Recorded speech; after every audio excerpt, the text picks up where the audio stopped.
On my daughter's 7th birthday, I watched my mother-in-law dump a heavy dose of white powder into my margarita. So instead of confronting her, I smiled. I picked up the glass and handed it directly to her precious golden child daughter. What happened next destroyed their entire world. My name is Natalie, and I'm 34 years old. I've spent the last 5 years letting my husband's family believe I'm a failed startup founder, with no money, completely dependent on their son. What they don't know is that my healthcare cybersecurity firm is already worth millions. Let me know where you're watching from in the comments below. Hit like and subscribe if you've ever had to outsmart toxic in-laws. The late afternoon sun was hitting the manicured lawns of our home in a gated community in Greenwich, Connecticut. It was my daughter Lily's 7th birthday, and our backyard was filled with 50 of the East Coast's most affluent and judgmental relatives of my husband Bradley. I was standing near the sliding glass doors, dressed in a simple sundress, holding a tray of appetizers. That's where my mother-in-law, Eleanor, cornered me. Eleanor is 62, draped in expensive linen, with eyes that always looked at me as if I were something she'd scraped off her shoe. She moved in close, her designer perfume nearly suffocating me, and lowered her voice to a vicious whisper. "You're a leech, Natalie," she hissed, her grip on my wrist tight enough to leave a mark. A pathetic little parasite sucking the life out of my son. Look at you. You can't even afford a decent dress for your own daughter's party. Bradley works day and night to pay for this house, and you do nothing but tinker with your imaginary computer business in the basement. Today is the last day you will embarrass this family. I just looked down and pulled my arm away, playing the part of the meek, intimidated wife she expected me to be. "I'm doing the best I can, Eleanor," I said softly. "Your best is garbage," she snapped. "Enjoy the party. It's your last one in this neighborhood." She turned on her heel and strode toward the outdoor bar station. I remained by the sliding glass doors, taking a deep breath to calm my racing heart. I was used to Eleanor's venom, but her confidence today felt deeply calculated. I turned slightly, pretending to watch Lily on the bounce house, but my eyes caught the reflection in the dark glass of the sliding door. The reflection gave me a perfect view of the bar behind me. I watched Eleanor look around, making sure no one was watching. My husband Bradley was standing a few feet away from her, deliberately positioning his broad shoulders to block the view of the other guests. He was helping her hide whatever she was doing. Through the darkened glass, I saw Eleanor pull a small paper packet from her clutch and empty a heavy dose of white powder into the margarita glass sitting on the counter, the glass she knew the bartender had just poured for me. She gave it a quick stir with a straw, tossed the empty packet into the trash, and walked away with a satisfied smirk. Bradley glanced over his shoulder, caught his mother's eye, and gave her a subtle nod. My own husband was helping his mother drug my drink at our daughter's 7th birthday party. My mind raced, connecting the dots with chilling clarity. For weeks, Bradley had been threatening to file for sole custody of Lily, claiming I was mentally unstable. The family courts favor joint custody unless one parent can be proven unfit. They needed an incident. They needed me to lose my mind or collapse in front of 50 wealthy witnesses. If I drank whatever chemical they'd put in my glass, I would become the hysterical, out-of-control mother they needed me to be. The sheer evil of it made it hard to breathe. Poisoning a drink is a major felony. But I didn't panic. I didn't scream or run to the police. Years of working in corporate cybersecurity taught me one fundamental rule. When you find a trap, you don't dismantle it. You let the attacker walk right into it. I put a warm smile on my face and turned away from the glass. I walked confidently toward the outdoor bar, picked up the glass, feeling the cool condensation on my palm. Right on cue, my sister-in-law Ashley arrived. Dressed in a Gucci dress that cost more than my first car, she was demanding a drink, completely unaware of the poison her mother had just stirred into the tequila. It was time to play my part in their game. Ashley marched across the manicured lawn, her stiletto heels sinking slightly into the turf. She was 32, wearing a canary yellow silk Gucci dress that cost more than my first car. Her blonde hair was perfectly blown out, and her face was set in the same permanent sneer her mother had perfected over the decades. She'd always treated me like an unpaid intern in the family business of making Bradley happy. She stopped in front of me, looking me up and down with obvious disgust. "Is that from Target?" she asked, loud enough for the neighbors to hear. "God, Natalie, you have no shame. Bradley brings home the bacon and you can't even be bothered to look presentable for your own daughter's party. You look like you just rolled out of bed to serve us appetizers." I kept my expression neutral. The glass in my hand felt heavy. The white powder Eleanor had mixed into the cold liquid had completely dissolved, leaving no trace of the crime that had just occurred. I looked at Ashley, then glanced across the garden. Eleanor was watching us like a hawk, waiting for me to take my first sip. Bradley stood beside her, checking his expensive watch, probably timing my imminent meltdown. "I just want to make sure everyone is having a good time, Ashley," I said, keeping my voice soft and accommodating. "It's a hot day. You look lovely, though. That yellow really pops." She scoffed, tossing her hair over her shoulder. "Of course it does. It's imported silk. Not that you'd know what that feels like." She took a deep, dramatic breath and fanned her hand in front of her face. "It is so hot out here.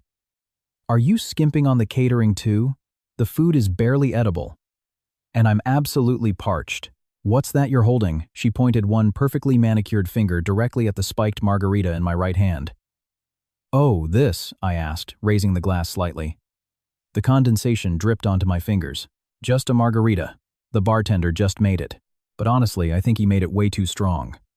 You know, Bradley always trying to hire budget bartenders to save a few bucks." I knew exactly how to play Ashley. If I offered it to her, she'd refuse just to spite me. But if I implied it was too much for her or not good enough, she'd take it just to prove a point. She was as predictable as her mother. "Give me that," she commanded, holding out her hand. "I need something to take the edge off. All this tacky patio furniture is giving me a migraine." I hesitated, pretending to be protective of my drink. "Are you sure?" I asked, pulling back slightly. "I haven't even had a sip." "I can get you a fresh one. It'll just take a second." "Don't be ridiculous, Natalie," she snapped, snatching the cold glass from my hand. Her fingers brushed against mine and I felt a jolt of electricity. "You move slower than a turtle and I'm thirsty now. Besides," she added, giving me a once-over, "you don't need the calories." I stood perfectly still and watched her raise the glass to her lips. Across the lawn, Eleanor's eyes widened in horror.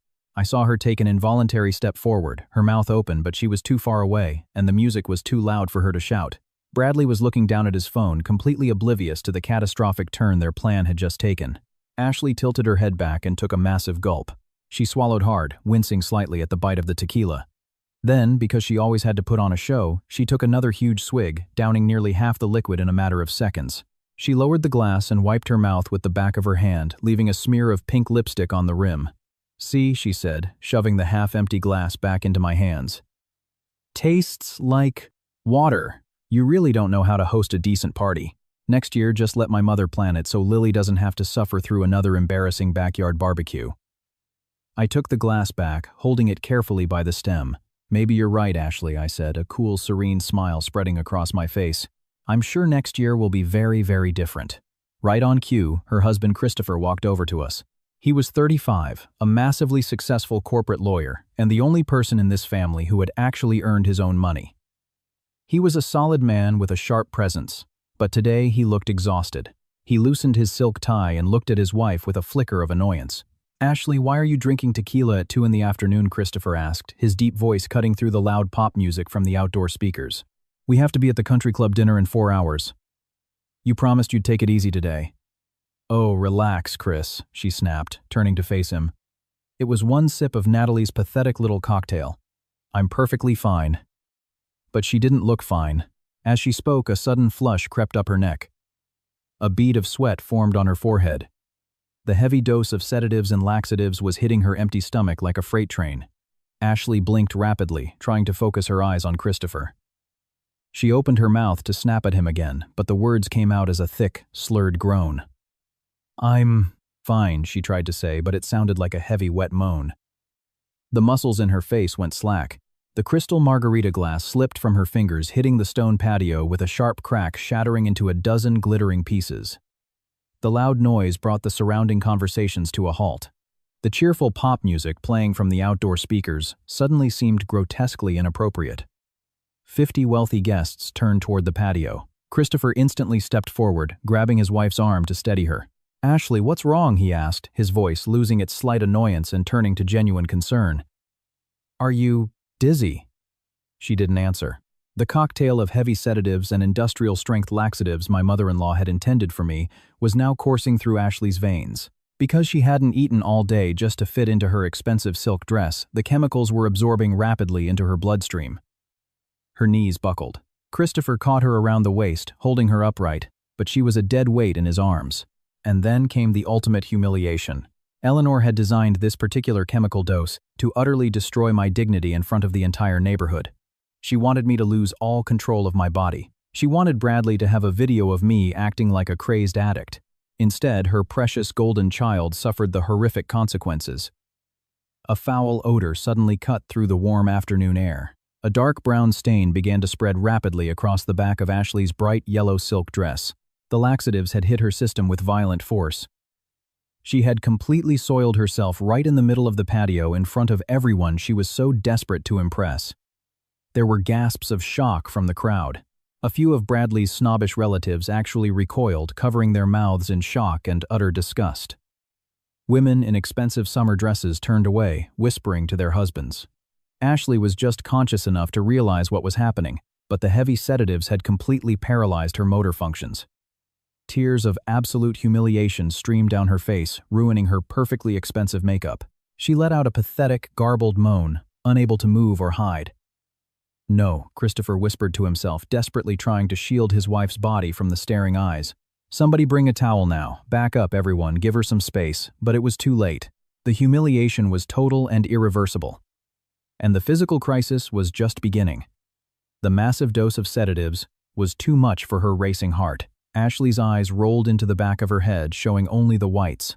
Her body went completely rigid, and then she began to shake violently.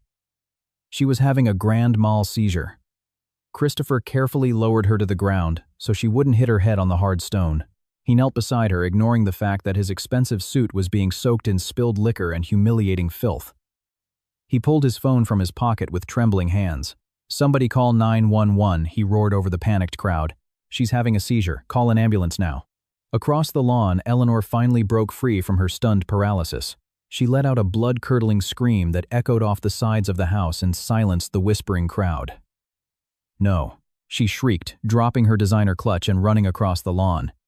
"Not my baby! Get away from her!" She threw herself onto the patio, pushing Christopher aside and cradling Ashley's convulsing head in her lap. Eleanor didn't care about the foul smell or the filth ruining her linen dress. She was hyperventilating, her eyes wide with absolute terror. She knew exactly what was happening. She knew exactly which chemicals were ravaging her daughter's body. And she knew that massive dose was meant for me. Bradley ran over, looking confused and helpless. "Mom, what's happening?" he yelled, grabbing his own hair in a panic. "Did she have a stroke? Why is she shaking like that?"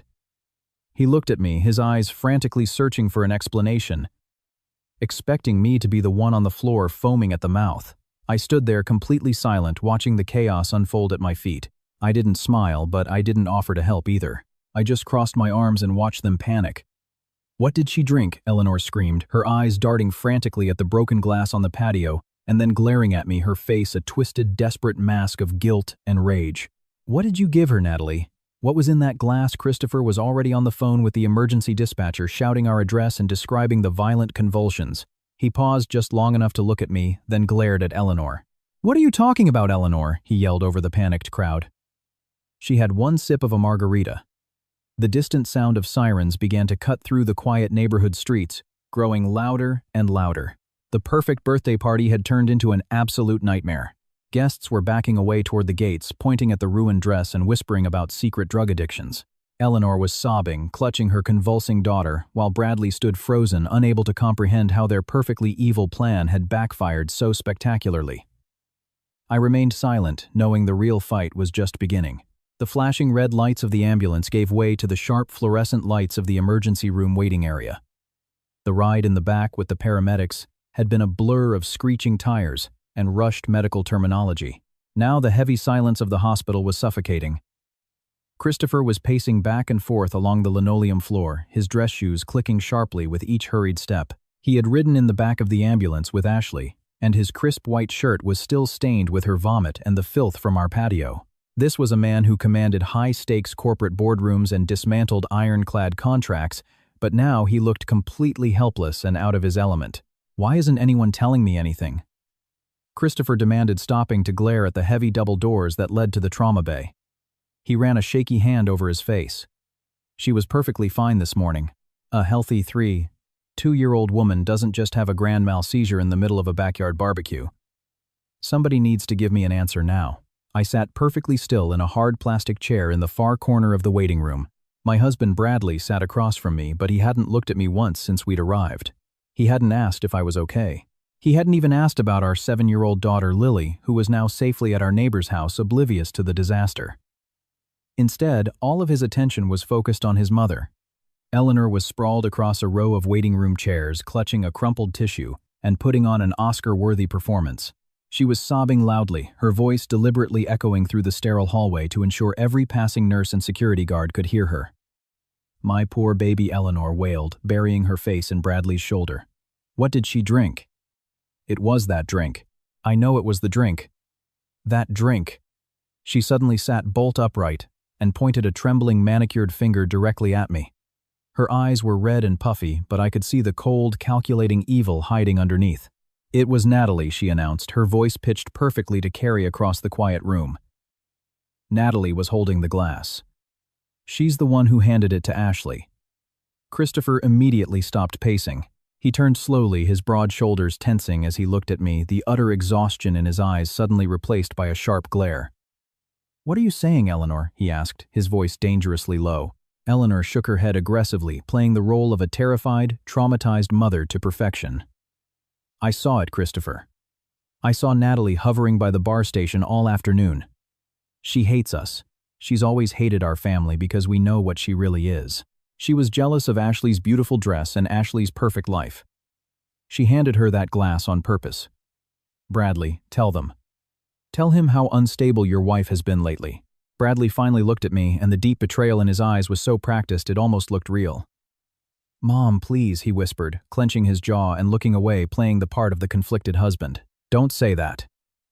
Natalie wouldn't do something like that." He hesitated for effect. "I mean, yes, she's been having some serious mental health issues, acting strangely at home lately. But I never thought she'd deliberately poison my own sister." Their pivot was seamless.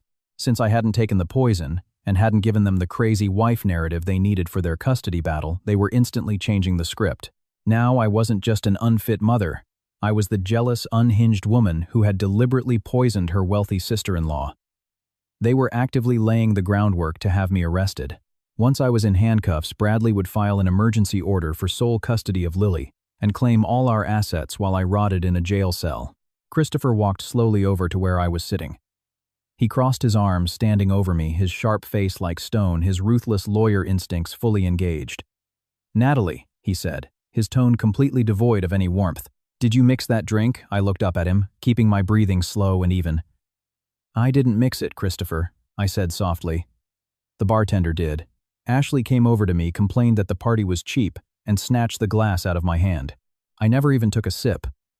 Liar, Eleanor shrieked, jumping up from her seat and pointing at me again. "She's lying, Christopher. I saw her holding it. Who knows what she put in it? She's been trying to tear this family apart since the day she married Bradley. You need to call the police. You need to tell them to arrest her now before she hurts someone else." The heavy double doors to the trauma bay swung open before Christopher could respond. A tall doctor in dark blue scrubs emerged holding a digital tablet. The room instantly fell silent. Eleanor stopped her, crying mid-sob. Bradley sat up straight. Christopher practically ran to the doctor. "Is she okay?" Christopher demanded, his voice thick with an anxiety I knew was real. "Tell me my wife is going to be okay." The doctor looked down at his tablet, then up at Christopher with a grim expression.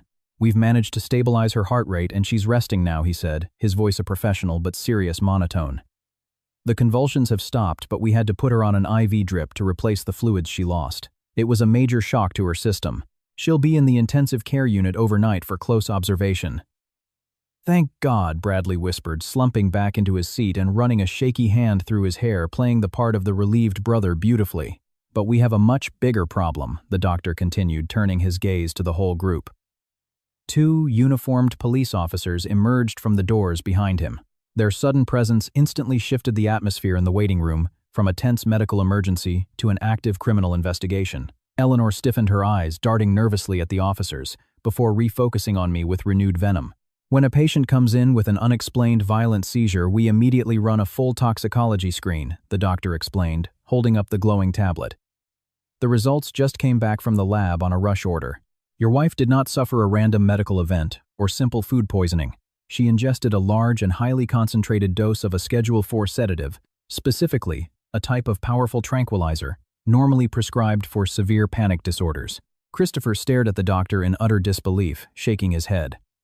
A tranquilizer, he repeated, his lawyer's mind, struggling to process the medical terms. Ashley doesn't take tranquilizers. She only takes organic vitamins and supplements. There must be a mistake with the lab. There's no mistake, Mr. Reyes, the doctor said firmly, scrolling on his screen. And it wasn't just a sedative. It was mixed with an industrial-strength laxative. The combination of those two powerful chemicals hitting her empty stomach sent her central nervous system into profound shock. This was a deliberate pharmaceutical concoction. Someone intentionally gave this dangerous mixture to her. One of the police officers, a burly man with a silver nameplate glinting on his dark uniform, stepped forward, holding a small black notepad. "The law is very clear on this, folks," the officer said, his voice deep and authoritative, echoing in the quiet room. "Altering food or drink to intentionally cause bodily harm is a serious felony. We are officially investigating this incident as a criminal act.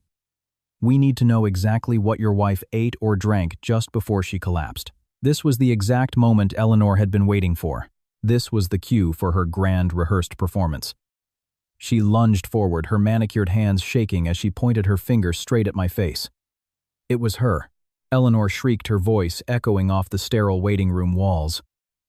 I saw it with my own eyes. She handed Ashley a margarita just seconds before my daughter collapsed in agony. "Ma'am, please lower your voice and calm down," the officer said, holding up a hand to de-escalate the situation. "I will not calm down," Eleanor screamed, tears streaming down her wrinkled cheeks with perfect theatrical timing. "She's been trying to destroy this family for years. She hates us. She hates my daughter. She's a psychotic, jealous woman who wanted to humiliate my beautiful child. I watched her guard that bar all afternoon.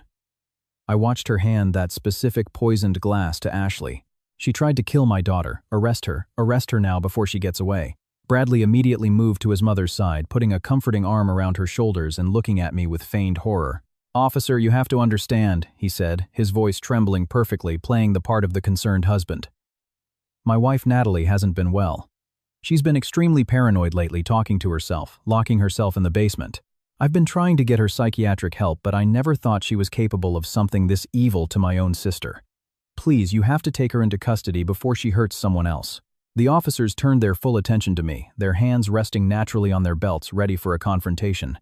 The entire waiting room seemed to hold its breath.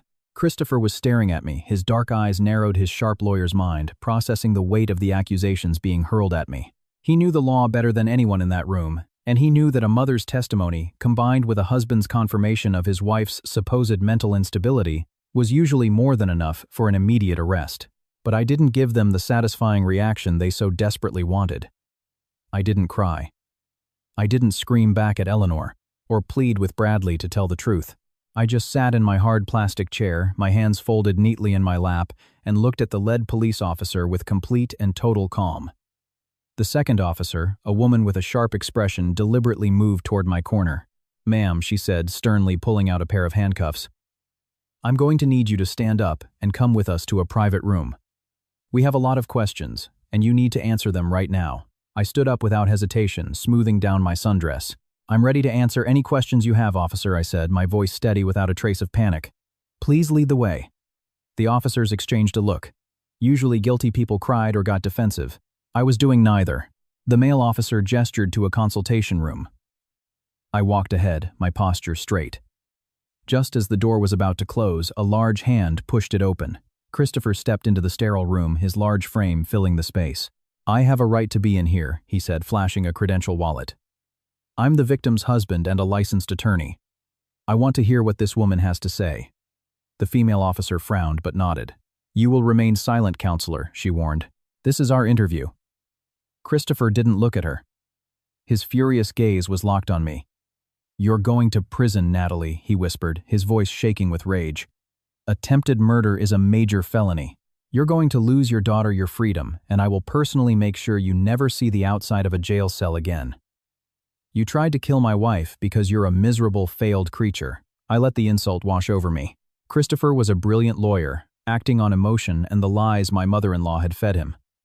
I felt a brief pang of pity. He had no idea his wife's own family had orchestrated this nightmare, and were treating him like a foolish pawn in their evil game. "Mr. Reyes, step back," the male officer ordered, pulling out a chair. I sat down, placing my hands on the table. "Let's start at the beginning," the female officer said. "Your mother-in-law states she saw you guarding the drinks and handing a specific glass to the victim. Did you put something in that margarita?" "No, officer." "Absolutely not," I replied. "Did you mix the drink?" the female officer asked. "No," I said. "We hired a bartender." He mixed the drink and placed it on the bar. I picked it up. Ashley approached, insulted my dress, and snatched the glass from my hand. I never drank from it, and I never added anything to it. The male officer leaned back. "So you're saying your mother-in-law is lying? Why would she invent a story about seeing you alter the drink?" This was the critical moment. My heart beat evenly in my chest. If I told them the truth right now, if I said I saw Eleanor pour the powder, they would simply ask her. Eleanor would deny it. She'd say I was framing her. It would be my word against hers, and Bradley would back her up. I needed to get Eleanor's lies officially sworn to in a police statement. I needed them locked into a story they could never escape. "What I'm saying is that you should take a formal recorded statement from my mother-in-law and my husband," I said with precision. "If Eleanor claims she saw me do something, get her exact testimony on the official record. Ask Bradley exactly what he saw too." Christopher let out a bitter laugh.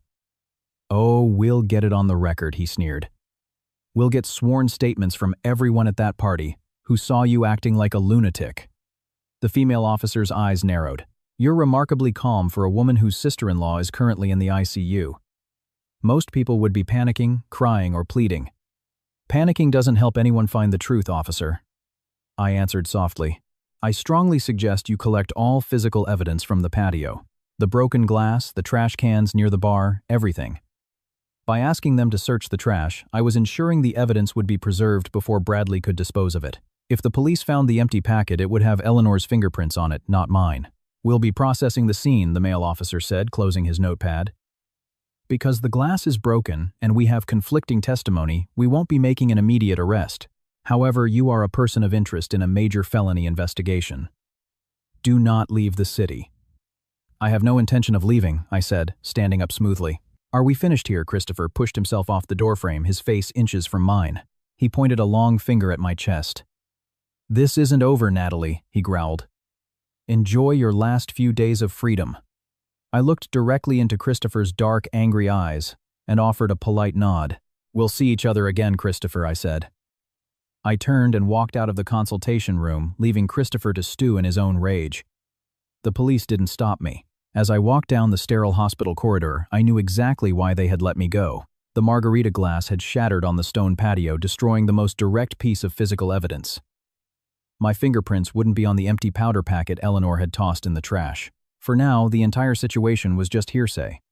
The police needed time to build a solid case. They thought they were investigating me, but in reality, they were collecting the very evidence that was about to bury my husband and his mother. I walked out into the cool night air and requested an Uber. The ride back to our subdivision was silent. I watched the streetlights blur past the window, my mind working with cold precision. My only immediate concern was my daughter Lily. I knew she had been safely taken to our neighbor's house when the ambulance arrived, but I needed to get her back. The Uber pulled up in front of our house. The deflated bounce house was a sad reminder of the party that had turned into a crime scene. I thanked the driver and walked up the driveway. The house was completely dark except for the porch light. I walked up to the door and pressed my thumb to the biometric smart lock. Instead of the familiar green chime, a sharp red light flashed on the keypad. Asterisk. Access denied asterisk. I entered my backup numerical PIN. Red light again. Asterisk. Access denied. Asterisk. Before I could even knock, the heavy wooden door swung open. Bradley stood in the doorway, blocking the path. He had changed into comfortable sweatpants. His posture was completely different now. The fake panic he displayed at the hospital was gone, replaced by a contemptuous smirk. He didn't say anything at first. He just grabbed my suitcase from behind the door and violently kicked it out onto the porch. The suitcase tumbled down the stone steps, landing in the bushes. "You're not coming in, Natalie," he said, his voice dripping with fake authority. "You will never set foot in this house again." I stood on the porch, staring at the man I had been married to for 8 years. "Where is Lily?" I asked, keeping my voice perfectly even. "Lily is sound asleep in her room where she's safe from her dangerous mother," he sneered. I picked her up from the neighbors an hour ago. Don't even think about seeing her. If you take one step closer to this door, I'll call the police and tell them you're trespassing and getting violent. After what you did today, a patrol car will be here in 2 minutes to drag you away." He crossed his arms, looking immensely pleased with himself. He truly thought he had orchestrated the perfect coup. "I'm filing for divorce tomorrow morning, Natalie. And I'm filing for emergency sole custody. I have 50 witnesses who saw you guarding the poisoned drink, and a mother who will testify she saw you hand it to Ashley. No family court judge is going to let a psychotic attempted murderer near a child." I looked at my suitcase lying in a heap on the ground. "You changed the locks on the house we bought together," I stated. "I changed the locks on my Time's house," he corrected, with a vicious laugh. "The house that my Time's salary pays for. You've contributed nothing to this marriage but your ridiculous failed tech startup. You're a leech, Natalie. Mom was right about you from the start. You are leaving this marriage with nothing, no house, no money, and no child. You are going straight to jail." Bradley expected his words to break me. He expected me to fall to my knees, begging for a second chance. He wanted to see me shatter so he could record it on his phone. Instead, I just nodded. I walked down the stone steps and calmly picked up my suitcase from the bushes. "I'll be expecting a call from your lawyer, Bradley," I said, turning away from him without a single tear. "You'll be getting a call from the police first," he yelled, slamming the heavy door shut and bolting it. Bradley prided himself on cutting off my access to everything. What he didn't realize was that by locking me out, he had just given me permission to destroy his entire existence. I walked down the quiet subdivision sidewalk, the wheels of my suitcase clicking rhythmically on the pavement. The night air was cool and refreshing. My phone vibrated in my hand. I looked down at the bright screen. It was a text message from Bradley. Asterisk. "Just transferred all the money from our joint checking and savings accounts," it read. Asterisk. "You have exactly 0 to your name. Good luck affording a lawyer with no cash. Don't even try to come near my house or my daughter again." Asterisk. I stared at the glowing letters, and a genuine relaxed smile finally broke across my face. Bradley was so arrogant. He truly believed he was the financial powerhouse of our marriage. For the past 5 years, he had loved playing the role of the massively successful tech visionary while constantly belittling my little software company. He told everyone his startup was revolutionizing the logistics industry. He wore custom-tailored suits, leased an expensive sports car, and preened at family gatherings like a billionaire in the making. What Bradley didn't know is that his precious company, Apex Logistics, had been on the verge of bankruptcy for the last 2 years. His original investors realized he was an incompetent leader and started pulling out early. His business model was a disaster, and he was rapidly running out of money. To save our marriage and protect his fragile ego, I had quietly stepped in. My little company in the basement, Cipher Core, had quietly grown into a massive cybersecurity firm holding huge private contracts. I had more liquid capital than Bradley's entire family combined. Through a blind trust managed by a prestigious third-party wealth management firm, I had secretly become the primary angel investor keeping Bradley's failing business afloat. I was the one who approved the bridge loans that paid his exorbitant salary. I was the one who funded the flashy, glass-walled office space he loved to brag about. I was literally paying for the roof over his head, and he had just locked me out of it. I stopped under a streetlight and dialed a private secure number. It rang twice before a crisp, professional voice answered. "Good evening, Natalie," the voice said. "It was Mr. Davies, my senior wealth manager. It's a bit late. Is everything all right?" "Everything is perfectly fine." "Mr. Davies," I replied, watching a moth flutter around the glowing lamppost above me. "In fact, everything is clearer now. I need you to execute a complete financial freeze on Apex Logistics." There was a short, pregnant pause on the line. Apex Logistics was Bradley's company. Mr. Davies managed the blind trust that funneled my money directly into Bradley's corporate accounts. "You mean the monthly capital injection scheduled for tomorrow morning?" Mr. Davies asked, his tone instantly shifting to serious business mode. "I mean everything, Mr. Davies," I said, my grip tightening on the phone. "Cancel the monthly capital injection. Rescind the emergency bridge loan we issued last quarter. And trigger the morality and reckless behavior clause in the Series B funding contract immediately. I want all Cipher Core funds withdrawn from his operational accounts tonight. Natalie, if I trigger the morality clause tonight, his board of directors will be notified by our legal system immediately." Mr. Davies warned his voice, conveying the gravity of the move. "Apex Logistics is already running on fumes. Without our capital tomorrow, they won't be able to make payroll." Vendor checks will bounce. The company will be completely insolvent by 9 a.m. That's precisely the point, Mr. Davies, I said, my voice ice cold. He tried to frame me for a felony, take my daughter, and lock me out of my own life. Cut him off. Let it burn. I understand, Mr. Davies said, and I could hear him typing rapidly on his keyboard. Corporate funds are being frozen as we speak. Automated breach of contract notices are being sent to his board of directors as we speak. Consider it done. Is there anything else you require tonight? Yes, I said. I need you to arrange a penthouse suite at the Street, Regis in New York for the foreseeable future. Use the black corporate card and send a private town car to my current location. I'm getting tired of standing on the sidewalk. I hung up the phone and slipped it back into my pocket. Bradley thought he had left me destitute. He thought taking the few $1,000s in our joint checking account was some brilliant tactical kill shot. He was about to find out he'd just bitten the hand that was keeping him alive.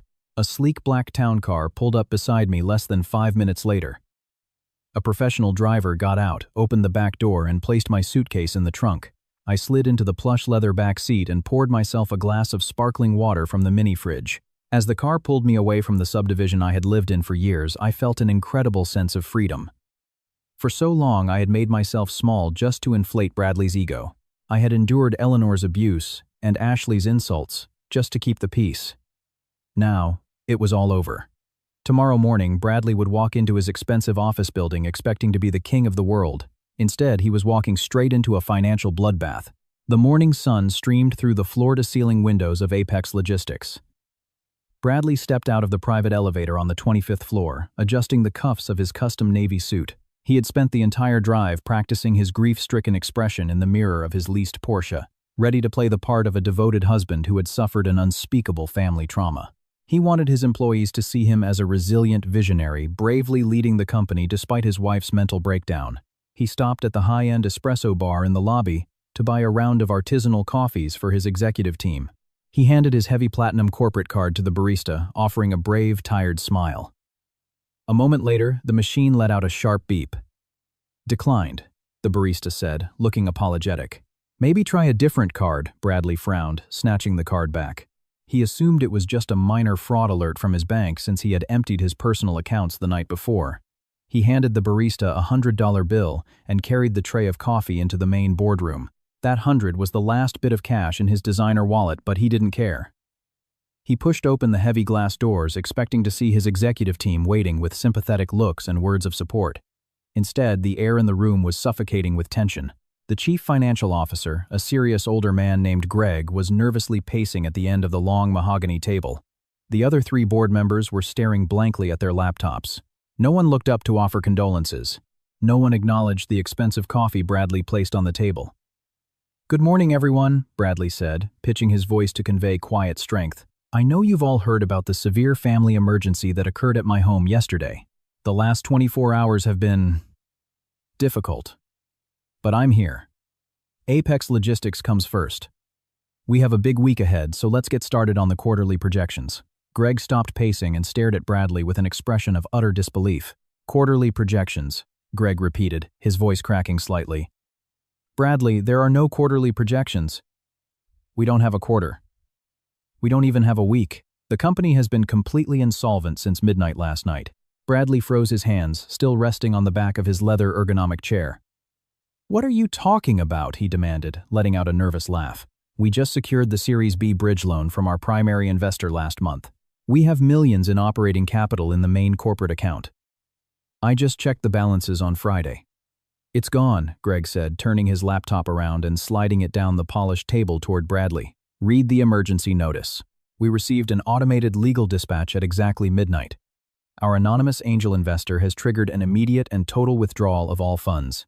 They rescinded the emergency bridge loan and canceled the capital injection that was scheduled for this morning. All external funding has been revoked. The corporate accounts are completely frozen." Bradley stared at the screen, the words blurring. "This is impossible," he said, his face draining of all color. "They can't just pull funding without warning. We have a signed contract. They're legally obligated to provide the scheduled capital. I'm calling our legal team right now and threatening to sue them for breach of contract." "You can't sue them, Bradley, because times are the one who breached the contract," a female board member said coldly. She stood up, tossing a thick file onto the table. Read subsection 4 paragraph B of the funding agreement, the morality and reckless behavior clause. The investor has the absolute right to terminate all funding immediately and without notice if the CEO engages in actions that jeopardize the public standing or operational stability of the company. The notice explicitly states that times your actions times triggered this clause. Bradley's heart began to pound violently. My actions, he repeated, his voice rising in panic. I didn't do anything. My wife is the one who had a breakdown. I'm the victim here. We don't know what you did, Bradley Gregg cut in, rubbing his temples in defeat, and frankly, it doesn't matter anymore. The money is gone. The corporate credit cards are already declining. I just got off the phone with our payroll vendor. We can't make payroll tomorrow. When the staff finds out their checks are bouncing, everyone in this office is going to walk. Our server hosting bills are due this afternoon. Our entire logistics network is about to go dark. Bradley staggered back, his perfect suit suddenly feeling like a straitjacket. He fumbled for his phone, his hands shaking as he desperately dialed the wealth management firm that handled the anonymous investor's account. An automated voice told him the number was no longer in service. He tried to dial his personal bank to check on the money he'd stolen from me last night. His personal accounts were locked, pending a fraud investigation. The kingdom he had built on lies and stolen money was collapsing around him. The board members were already packing their briefcases, avoiding his gaze. They were abandoning ship. He was all alone in the vast glass boardroom. Bradley was suddenly an emperor with no money, facing millions in corporate debt.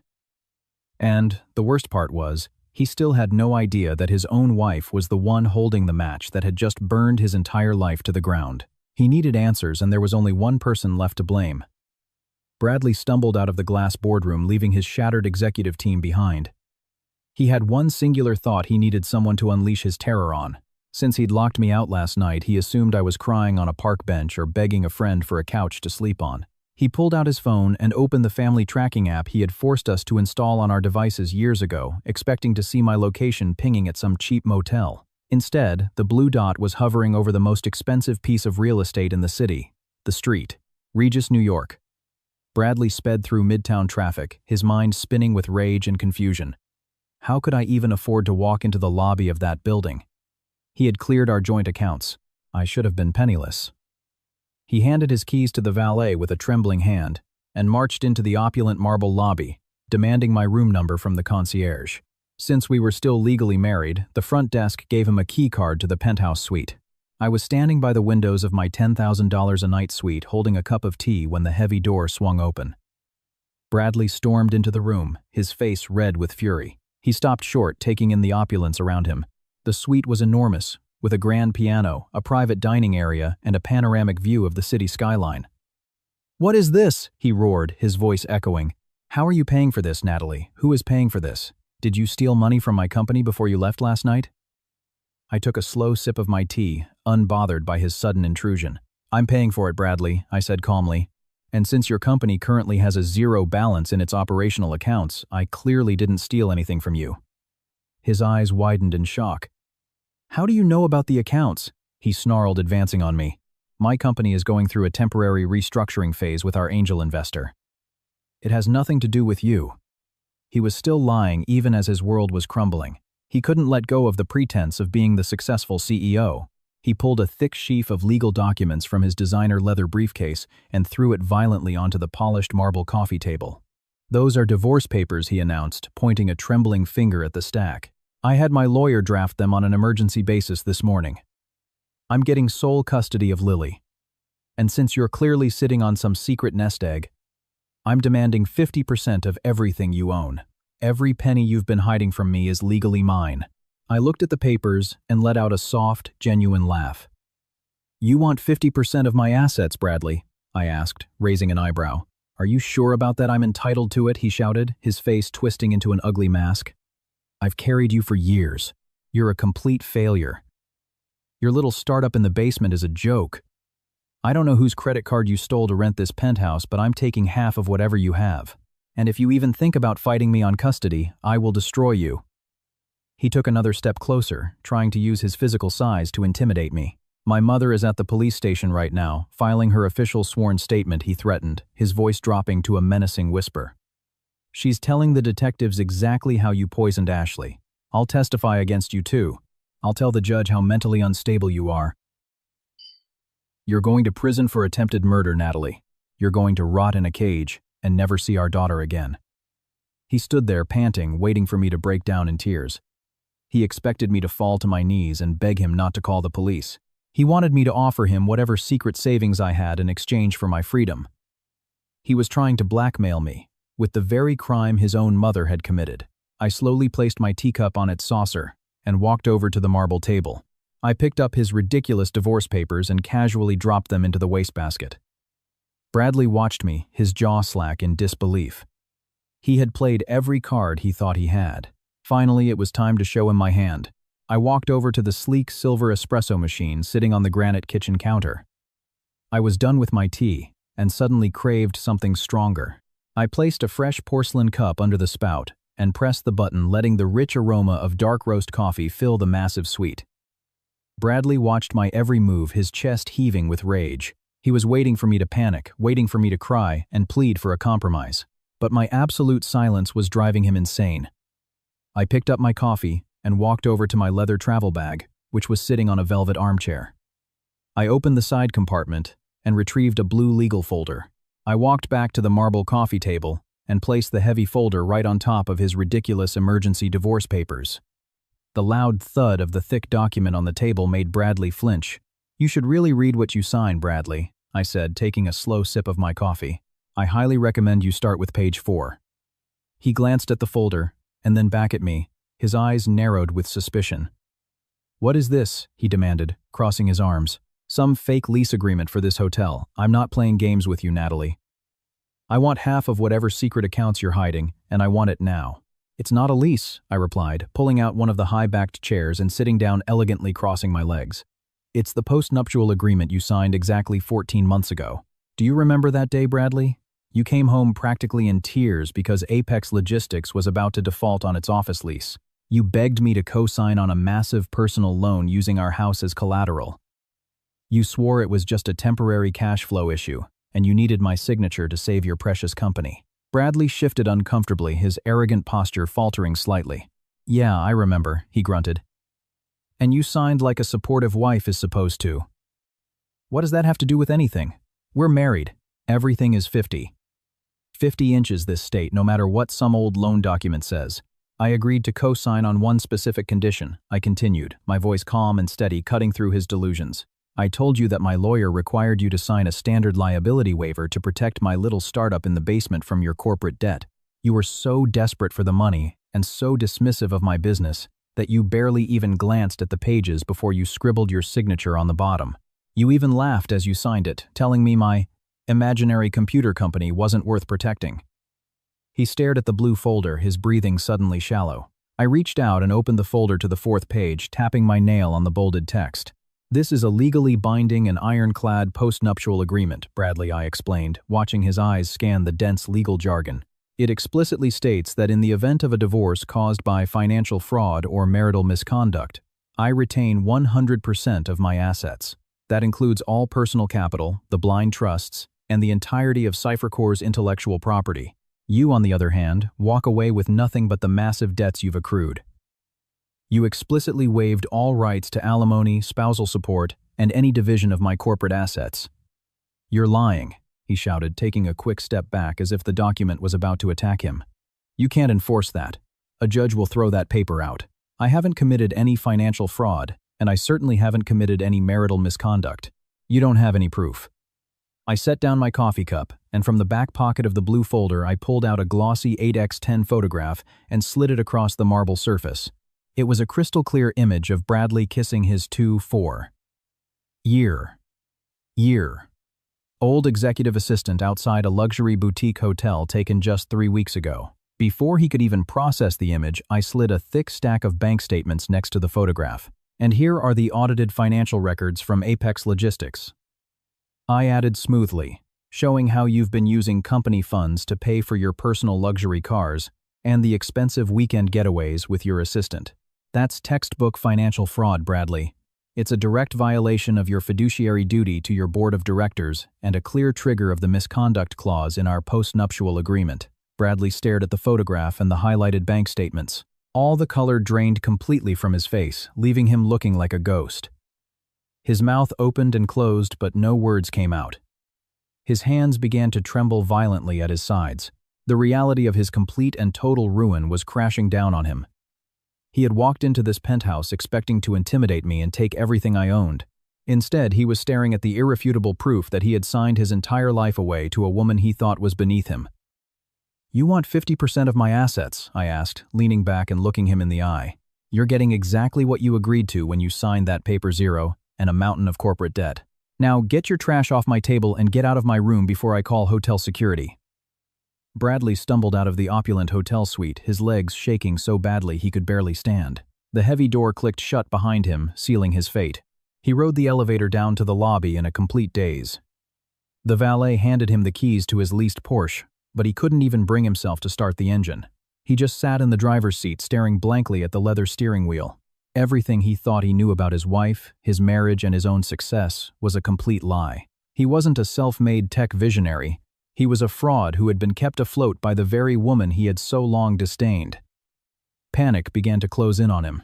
He had no money, no company, and no leverage. His only instinct was to run back to the one person who had always fixed his messes and validated his ego. He started the car and peeled out of the parking garage, heading straight for the suburbs. 30 minutes later, Bradley burst into his mother's house. Eleanor was sitting in her immaculate living room, sipping a glass of iced tea and scrolling on her phone. She looked up, expecting Bradley to bring news of my complete mental breakdown. Instead, she saw her golden child completely shattered, his expensive suit wrinkled, and his face streaked with panicked tears. "Mom, it's over," Bradley said, collapsing onto her expensive white sofa. "She has everything." Eleanor set her glass down sharply. "What are you talking about, Bradley?" she demanded, her voice sharp and impatient. "Did the police arrest her? Did you file the emergency custody papers?" Bradley shook his head, burying his face in his hands. "She doesn't care about the papers, Mom. She was the one funding my company. Natalie is the anonymous angel investor. She froze all the corporate accounts last night. Apex Logistics is completely bankrupt, and she has an ironclad post-nuptial agreement that leaves me with nothing. I'm ruined." Eleanor stared at him, her perfectly sculpted eyebrows knitting together in confusion. "What do you mean she was funding your company?" Eleanor demanded, standing up. "She's a failed software designer who works in the basement. She has no money." "She has millions," Bradley shouted, his voice cracking with hysteria. "Her company is massive. She's been hiding her wealth from us for years. She has a blind trust that holds all the capital, and she knows about my assistant Mom. She has pictures of us and the bank statements showing I used company funds for personal expenses. She's going to leave me with millions in debt." The truth hit Eleanor like a physical blow. Her smug smirk vanished, completely replaced by a look of stunned disbelief. For 5 years, she had treated me like a pathetic charity case. She had insulted my clothes, my career, and my background. Now she was learning that the woman she had tried to destroy was a secret multimillionaire who held her son's entire future in her hands. But Eleanor was not the type of woman to admit defeat. When she felt cornered, her narcissism just morphed into a new form of aggression. The shock on her face quickly hardened into pure rage.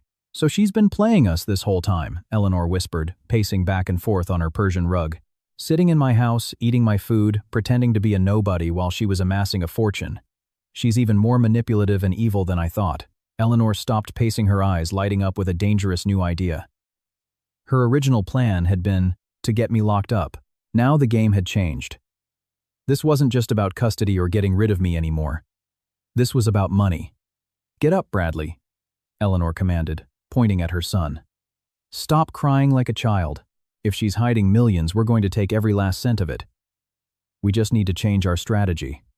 She snatched her phone from the coffee table and dialed a number. Bradley wiped his face, looking up at her in confusion. "Who are you calling?" he asked. "I'm calling Christopher," she replied, her voice cold and calculated. "He's a corporate lawyer, and his wife is currently lying in a hospital bed because of that psychopath." The line connected. Christopher answered, sounding exhausted. "Christopher, listen to me," Eleanor said, skipping any pleasantries. "I need you to draft a civil lawsuit against Natalie immediately." "A civil suit?" Christopher asked, his voice thick with confusion. "Eleanor, the police are already handling the criminal investigation for the poisoning." "The police are too slow," Eleanor snapped. "I want a massive civil lawsuit filed by the end of the day." I want you to sue her for intentional infliction of emotional distress, attempted murder, and catastrophic medical damages. Bradley just discovered she's sitting on a massive hidden fortune in a blind trust. She's a secret millionaire, Christopher. I want you to freeze her personal assets, drain her accounts in endless litigation, and destroy her business reputation. We'll bleed her dry before she ever sets foot in a criminal courtroom. There was a heavy pause on the other end of the line. Christopher was a shark in the courtroom, but even he seemed taken aback by Eleanor's sudden, aggressive pivot toward my finances. But as he looked at his unconscious wife in the ICU, his own rage clouded. "I'll start drafting the papers," Christopher finally said, his voice hardening. "She'll be served by tomorrow morning. We're going to take everything she has." The next morning, my phone vibrated on the marble nightstand of my hotel suite. I glanced at the screen and saw a text message from an unknown number. The formal language immediately gave away the sender, Christopher. He was demanding a meeting at 9 a.m. at a high-end coffee shop near the financial district. He stated clearly that if I didn't show up, he would have the legal papers served at my office in front of my entire staff. I replied with a single word confirming my attendance. I dressed carefully for the meeting. For years, I had worn simple, understated clothes around Bradley's family to hide my success. Today, I wore a tailored charcoal blazer, a silk blouse, and a pair of diamond stud earrings. I looked like the CEO of a multi-million-dollar cybersecurity firm. I arrived at the coffee shop 15 minutes early and chose a secluded leather booth in the back. The cafe was dimly lit and quiet, with soft jazz playing. It was the perfect atmosphere for a high-stakes legal ambush. I ordered an espresso and waited. At exactly 9 a.m., Christopher walked through the glass doors. His large frame seemed to soak up the light in the room. He was wearing a perfectly custom-tailored suit, but the sharp lines of his clothing couldn't hide his exhaustion. There were dark circles under his eyes. He had clearly spent the entire night by his wife's side in the ICU and drafting legal documents fueled by pure adrenaline and rage. He spotted me in the back and strode over. He didn't say hello. He didn't offer to buy a coffee. He just slid into the booth across from me and dropped a thick manila envelope on the table. "I'm not here to negotiate, Natalie," he said, his deep voice practically vibrating with anger.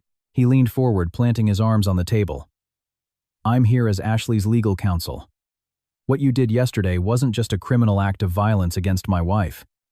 It was a calculated attack. Inside that envelope is a draft of the civil lawsuit I'll be filing against you at the courthouse this afternoon." I glanced at the envelope but made no move to open it. "What exactly are you suing me for, Christopher?" I asked, keeping my tone conversational. He scoffed, looking at me with pure disgust. "Intentional infliction of emotional distress, attempted murder, catastrophic medical damages, and severe public defamation." He listed the charges with lethal precision. "I know about your little secret fortune, Natalie." Bradley called Eleanor in tears last night. "I know you have millions stashed away in a blind trust. I am filing for an emergency injunction to freeze every single one of your personal and corporate assets pending this litigation. You won't be able to buy a cup of coffee, let alone fund your business. I'm going to bleed your accounts until you have nothing left." He sat back, crossed his arms, and waited for me to panic. He expected me to go pale. He expected me to open the envelope and start reading the legal threats. He expected me to beg him to settle out of court. Instead, I took a calm sip of my espresso. "You're a very good lawyer, Christopher," I said softly, setting the porcelain cup back on its saucer. "You've built an incredible reputation in the corporate world. It would be a massive shame to see you get disbarred for filing a fraudulent lawsuit based solely on the perjured testimony of your mother-in-law." His eyes flashed with rage. "Don't play games with me," he warned, pointing a finger at my face. "Eleanor saw you hand Ashley that drink. Bradley saw you acting erratically. I will put them both on the witness stand under oath. You will pay for what you did to my family." I reached into my leather tote bag, which was sitting beside me. "I'm not playing games, Christopher," I replied. "But before you file that suit and destroy your own career, you need to see who you're really protecting." I pulled out my sleek iPad Pro and a pair of expensive noise-canceling headphones. I set them on the table and slowly slid them across the polished wood until they were sitting right on top of his manila envelope. "Put on the headphones, Christopher," I commanded, my voice losing its conversational tone and taking on the sharp authority of a CEO. He stared at the tablet, his brow furrowed in confusion. "What is this?" he demanded. "Some fake apology video. I don't want to hear your excuses." "It's not an apology," I said, meeting his furious gaze without flinching. "It's the truth. Put on the headphones and watch the screen." Unless you're afraid to find out that your dear mother-in-law is playing you for an absolute fool. The challenge in my voice struck a nerve. Christopher's jaw tightened. His pride refused to back down from a direct insult. He snatched the headphones and put them on roughly. He gave me one last look of pure contempt. I reached across the table and pressed play on the screen. The iPad's screen lit up a video playing in crystal-clear 4K resolution. The camera angle was slightly lower than an adult's eye level, capturing the world from the exact height of a 7-year-old child. It was shaky for a few seconds as the wearer ran across the lawn. Then the motion stopped, the frame stabilizing focused directly on the outdoor bar station on our patio. Christopher leaned closer to the screen, his eyes narrowing. The high-definition footage was undeniably clear. In the center of the frame stood Eleanor and Bradley. The ambient audio of the party played through Christopher's noise-canceling headphones, capturing the cheerful pop music and the distant chatter of guests. But the camera was close enough to the bar to pick up my mother-in-law's heavy, nervous breathing. "Pay close attention to Bradley," I commanded, pointing a finger at the screen. On the video, Bradley suddenly shifted his position, widening his stance and deliberately turning his broad shoulders, creating a physical wall between his mother and the rest of the guests. He was actively shielding her. Eleanor glanced nervously over Bradley's shoulder to make sure no one was watching. Then she reached into her expensive clutch. Christopher's breath hitched. He sat frozen in the leather booth, watching his mother-in-law pull a small white paper packet from her purse. Her hands were shaking slightly in the video, but her movements were completely deliberate. She tore the top off the packet and emptied a heavy dose of white powder directly into the fresh margarita sitting on the granite counter. She took a cocktail straw and vigorously stirred the drink until the powder completely dissolved into the cold liquid. Finally, she tossed the empty wrapper into the silver trash can next to the bar. The most damning part of the video happened a second later. Eleanor stepped back and looked at her son. Bradley slowly turned his head, looked directly at the poisoned glass, met his mother's eyes and gave her a distinct nod of approval. The video cut out as Lily turned and ran back toward the bounce house. Christopher slowly removed the headphones. He set them on the table. His hands were shaking with a sudden violent intensity. His dark brown eyes were wide with utter shock. He stared at the black screen of the iPad and then slowly looked up at me. The aggressive lawyer who had walked into the coffee shop threatening to destroy my life was gone completely. In his place was a man whose entire understanding of his family had just been shattered. "What was that?" Christopher asked, his voice barely a hollow whisper. "How did you get that footage?" "It's a prototype micro camera from my company," I explained calmly, sliding the iPad back and slipping it into my tote bag. "I had our engineering team build a high-definition lens into a custom resin pendant for Lily. It was supposed to be a fun birthday present, so she could record memories from her perspective. Instead, my 7-year-old daughter accidentally recorded a felony." Christopher stared at the empty space on the table where the iPad had been. His legal mind was spinning rapidly, processing the irrefutable physical evidence he had just witnessed. There was no ambiguity in that footage. This wasn't a hearsay defense. This was clear, calculated premeditation. "She lied to me," Christopher whispered, running both hands over his face in disbelief. "Eleanor looked me in the eye at the hospital and swore she saw times alter the drink. She had me draft a civil lawsuit based on a complete fabrication." "She did worse than that, Christopher," I said, leaning forward and lowering my voice. "She watched her own daughter take that glass from me. She watched Ashley drink a lethal dose of chemicals, and she said nothing. She would rather let her own child suffer a violent seizure and collapse in humiliation than admit what she did and risk going to jail. She let Ashley take the fall just to stay on script with her plan to frame me. And Bradley just stood there and let it happen." I added quietly, letting the truth sink in. "And she used you to do her dirty work. You're the only person in that family with any real power, Christopher. You're a brilliant lawyer. Eleanor and Bradley have always looked down on you, quietly judging you for not fitting into their pretentious country club mold. But the second they needed someone to intimidate me, the second they needed an attack dog to file a fraudulent lawsuit, they called you. They treated you like a foolish pawn in their evil game." The truth of my words hit Christopher like a physical blow to the chest. The woman he loved was currently lying in a hospital bed, hooked up to intravenous fluids, fighting for her life because of her own mother. Eleanor had manipulated everyone. She had preyed on Christopher's protective instincts, trying to use his brilliant legal mind to destroy the only innocent person in the room. A slow, shuddering breath escaped Christopher's lips. His jaw was clenched so tight the muscles in his face were trembling.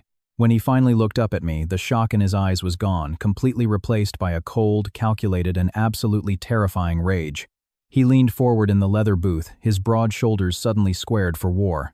"For 5 years," he said, his voice dangerously calm, "Eleanor has made sure I know my place in her perfect little world. She smiled at our wedding and whispered to her friends that Ashley was just going through a rebellious phase by marrying a man of color. She constantly asks if my corporate law degree was some kind of affirmative action handout. I swallowed every single racist, passive-aggressive comment because I love my wife. I thought Ashley was different. I thought we were building a life away from their toxicity." Christopher picked up the thick manila envelope containing the draft of the civil lawsuit. He looked at it with utter disgust. "But this," he continued, tapping the envelope on the table, "this proves that none of us are safe. Eleanor was willing to let her own daughter drink a lethal concoction just to get at you. And my wife, when she wakes up, will probably defend her. Ashley will believe whatever twisted story her mother feeds her because she's terrified of losing her inheritance." He took the envelope and tore it cleanly in half. He placed the shredded pieces of paper on the table and looked at me directly. "You didn't show me this video just to clear your name, Natalie," he said, his sharp legal instincts taking over. "You could take this iPad straight to the police and have Eleanor arrested right now, but you brought it to me." Why, I smiled, leaning forward and resting my arms on the table. "Because going to the police right now is too easy," I explained. "If I hand it over now, Eleanor will hire an expensive defense attorney, claim it was a tragic mistake, and probably get a reduced sentence. Bradley will pretend to be an ignorant husband and get away scotangent-free. I don't want them just caught, Christopher. I want them to willingly walk into a trap of their own making. I want them to stand up in a court of law under oath and lie to a judge's face. I want their absolute destruction to be on the public record." Christopher nodded slowly, a genuine smile of admiration forming on his face. "You want them to think they're winning," he said, understanding the strategy. "You want them to escalate this to a formal hearing." "Exactly," I replied. "Bradley filed for emergency sole custody of Lily this morning. He's going to try to strip my parental rights using Ashley's hospitalization as his primary weapon. Eleanor will testify against me. I need a lawyer, Christopher. Not just any lawyer. I need someone who knows how they think. I need someone who can stand up in that courtroom and completely dismantle them from the inside out. I need a Trojan horse." A dry laugh escaped Christopher's lips. "You want me to represent you against my own mother-in-law and brother-in-law?" he asked. "The conflict of interest alone is a massive hurdle, and besides, representing you means burning every last bridge I have to Ashley's family. It means filing for divorce. It means fighting for custody of my own 3-year-old son. I work for a major corporate firm, Natalie. They don't like messy public domestic disputes. If I take this on and go nuclear in family court, my partners will likely ask for my resignation." I reached into my tote bag again and pulled out a single piece of embossed paper. I slid it across the table toward him. "You hate your partners, Christopher," I said smoothly. "You've been talking about opening your own independent law firm for 2 years, but you don't have the startup capital to take the risk." Christopher picked up the paper. It was a formal letter of intent from CipherCorp, my cybersecurity corporation. His eyes scanned the document, widening as he read the numbers. "If you represent me," I promised, my voice filled with certainty, "CipherCorp will officially retain your new independent law firm as our exclusive corporate counsel. The retainer fee alone will be enough to lease a premium office space, hire your own staff, and fund your practice for the next 5 years. You get your dream firm. You get full custody of your son away from Eleanor's toxic influence. And in return, you help me legally annihilate the family that tried to destroy us both." Christopher stared at the letter for a long time. The ambient jazz music of the coffee shop played softly around us. He looked at the shredded pieces of his fraudulent lawsuit sitting on the table, and then he looked at the bright future I was offering him. He folded the letter of intent and placed it carefully in his suit pocket. "When is the emergency custody hearing?" he asked, his tone shifting to pure business. "Friday morning," I replied. "Judge Harrison Family Court in Manhattan." Christopher extended his hand across the table. "I'll draft the notice of appearance this afternoon," he said firmly. "Let them think they have you cornered, Natalie. After I'm done with them on Friday, Bradley and Eleanor won't know what hit them." I shook his hand, the alliance sealed. The trap was set. I left the coffee shop with a deep sense of satisfaction. Christopher was officially on my side, and the legal machinery was in motion. I returned to my penthouse suite, ready to prepare for Friday's hearing. But Eleanor was not the type of woman to wait quietly. She thrived on public attention and knew how to weaponize the court of public opinion. That afternoon, my phone started vibrating violently. It wasn't a single text message or a missed call. It was a continuous frantic buzz. My lead public relations director at Seizure called, her voice bordering on panic. She told me to get on social media immediately and look at the trending topics. I logged into my account and found my feed exploding with hundreds of notifications and angry comments from strangers. At the very top of the page was a live video broadcast from Ashley's hospital bed. She had apparently recovered enough from the heavy sedatives to operate her smartphone. She looked terrible, but she had clearly angled the camera to emphasize the hospital lights and the IV line taped to her hand. Eleanor sat behind her, a hand resting on Ashley's shoulder, looking gravely into the lens. Ashley was crying, her voice shaking as she recounted a horrific fabricated version of events. She told hundreds of thousands of viewers that her unhinged sister-in-law had deliberately poisoned her. She painted a chilling picture of me standing by the drinks watching her collapse and soil herself with a cruel, sadistic smile on my face. She claimed I was a deeply disturbed individual, intensely jealous of her perfect marriage and beautiful life. But she didn't stop at personal insults. Eleanor had clearly coached her to go straight for my finances. Ashley looked directly into the lens, her eyes wide with fake terror, and said my full name. Then she named my company. She told her massive audience that Seizure, a corporate cybersecurity firm trusted with sensitive healthcare data, was being run by a literal psychopath who had tried to murder her own family. She begged her followers to share the video, tag major news outlets, and demand that my corporate clients drop my contracts. Bradley amplified the smear campaign minutes later. He shared the live video to his own page, adding a long dramatic caption about how he was desperately fighting to protect his innocent 7-year-old daughter from her dangerous wife. The video was a masterclass in emotional manipulation, and it was working perfectly. The internet loves a juicy true crime family drama. Within 2 hours, the broadcast had surpassed 500,000 views. True crime bloggers were already ripping the audio and analyzing the story. Angry internet mobs were leaving horrific threats in my corporate email inbox. My company's website crashed from the sudden influx of hate traffic. The timing of this public relations nightmare was catastrophic. Seizure was in the final stages of closing a massive merger with a national hospital network. It was the biggest financial deal of my entire career. The hospital network's board of directors saw the viral video and panicked.